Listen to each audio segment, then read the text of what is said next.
IPL ఏ team అయినా సరే home గ్రౌండ్లో ఓడించడం కష్టమే. కానీ కొన్ని టీమ్స్ ఏంటంటే హోమ్ గ్రౌండ్ అయినా ఏవే గ్రౌండ్ అయినా సరే గెలిస్తే అని గ్యారంటీ ఉండదు. ఆ రోజు ఎవరైతే వాళ్ళే గెలుస్తారు. ఇది నా కోట అని చెప్పుకోవడానికి ఉండదన్నమాట. అలాంటి టీమ్స్ లక్నో ఒకటి.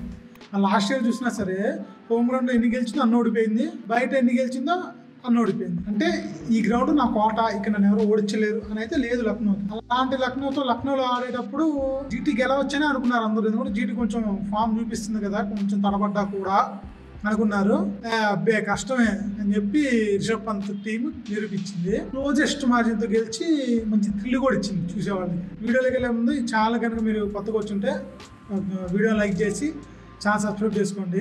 ఇంకా మ్యాచ్ గురించి మాట్లాడితే, ఈ మ్యాచ్లో జీటీ ఫస్ట్ బ్యాటింగ్ చేసింది కదా, గిల్లు సాయి సుదర్శన్ క్రీజ్లో ఉన్నంతసేపు వీళ్ళు 200 ఈజీ కొట్టేస్తారని అనిపించింది అనమాట. అలా ఆడారు ఇద్దరు. కాన్ఫిడెంట్ షాట్లు, మంచి క్రికెటింగ్ షాట్స్తో స్కోర్ బోర్డ్ పరుగులు పెట్టించింది. వీళ్ళు 200 ఈజీ కొట్టేస్తారా అనిపించింది. తర్వాత పరిస్థితి మొత్తం మారిపోయింది. వచ్చిన ఎవ్వరు కూడా నిలబడి నువ్వు స్టాండ్ ఇద్దామని కూడా లేదనమాట. వాళ్ళకి కొంచెం ట్రై చేశారు రోతన్ వాడు. అది తను ట్రై చేసిన అన్నం కన్నా కూడా తనకు అదే కుదిరింది.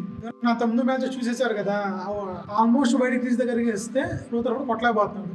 దాన్ని వీళ్ళు కూడా యూటిలైజ్ చేస్తున్నారు లక్నో వాళ్ళు. ఆల్మోస్ట్ అలానే బాల్ చేశారు. అది వేస్తారని చెప్పి యాంటిసిపేట్ చేసేసి రోతర్ఫోర్డ్ కూడా తడబడిపోయాడు అనమాట. నాకు అదే వేస్తారు అనే మైండ్లో ఉండిపోయి, ఇది నెక్స్ట్ మ్యాచ్ మాట్లాడాలి అనుకుంటున్నాను నేను.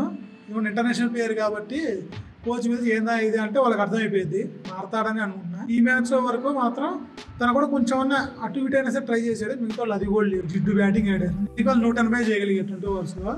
లక్నో బౌలింగ్ గురించి అంత గొప్పగా చెప్పుకోవడానికి వెళ్ళలేదు. ఒక విధంగా జీటీ బ్యాటర్లే తడబడి స్కోర్ తగ్గించుకున్నారు. కానీ లక్నో బౌలింగ్ మరి అంత కొట్టలేని విధంగా అయితే ఏం లేదు. ఫస్ట్ సాయి సుదర్శన్ గిల్లు చూపించారు కాబట్టి చేజింగ్ లో ఓపెనర్ గా వచ్చాక కూడా పంత్ పెద్దగా చేసిందేం లేదు. మార్కం బాగా ఆడాడు. ఇంకా పూరన్ అప్పట్లాగే ఆ టీం మొత్తం నిలబెడుతుంది తనే. ఈ మ్యాచ్ కూడా తనే నిలబెట్టాడు. సూపర్ ఇన్నింగ్స్ ఆడాడు. బదన్ కూడా కొంచెం టచ్ కనిపించాడు. ఇంకా ఒక విధంగా వీళ్ళందరూ కలిసి కలెక్టివ్ ఎఫర్ట్ తో గెలిచారు మ్యాచ్. ఒక పంత తప్పితే మిగతా వాళ్ళందరూ ఎఫర్ట్ పెట్టారు. At the same time Gujarat లో ప్రసిద్ధ్ కృష్ణ బౌలింగ్ మెచ్చుకోవాలి. తను ఒక్కడే ఈ ఐపీఎల్లో చాలా టైట్ బౌలింగ్ సూపర్గా వేస్తున్నాడు. మిగతా మ్యాచ్లో కూడా తను ఇలా వేస్తాడు బౌలింగ్ సూపర్గా.